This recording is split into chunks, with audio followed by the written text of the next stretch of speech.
Welcome to Blizzard Fire. We hope this video helps fire up your solution. In this video, I will explain how to make pudding at home. First, gather your simple ingredients. You'll need 2 1/4 cups of whole milk, 1/3 cup of granulated sugar, and 3 tablespoons of cornstarch. Also, have ready 2 large egg yolks, 1 tablespoon of unsalted butter, and 1 1/2 teaspoons of pure vanilla extract. Don't forget a small pinch of salt, about 1/8 of a teaspoon, to perfectly balance the sweetness. Now, let's start cooking. In a medium saucepan, whisk together your granulated sugar, cornstarch, salt, milk, and egg yolks until everything is well combined and smooth. Place the saucepan over medium-low heat. It's important to whisk occasionally, every minute or two, to prevent sticking.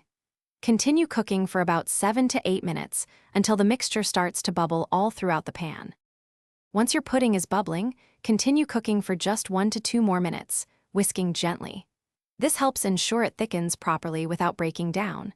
The mixture should now be noticeably thicker, yet still pourable. Immediately remove the saucepan from the heat. Now, whisk in the 1 tablespoon of unsalted butter until it's fully melted, and then add your 1 1/2 teaspoons of pure vanilla extract for that classic flavor.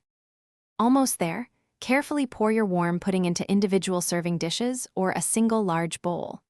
To prevent a skin from forming on top, press a piece of plastic wrap directly onto the surface of the pudding. Now, place it in the refrigerator to chill for at least 2 to 3 hours. This allows it to set up beautifully. Once thoroughly chilled, your delicious homemade pudding is ready to be enjoyed, perhaps with some fresh berries or whipped cream. Thanks for watching. If you found this helpful, don't forget to like and subscribe.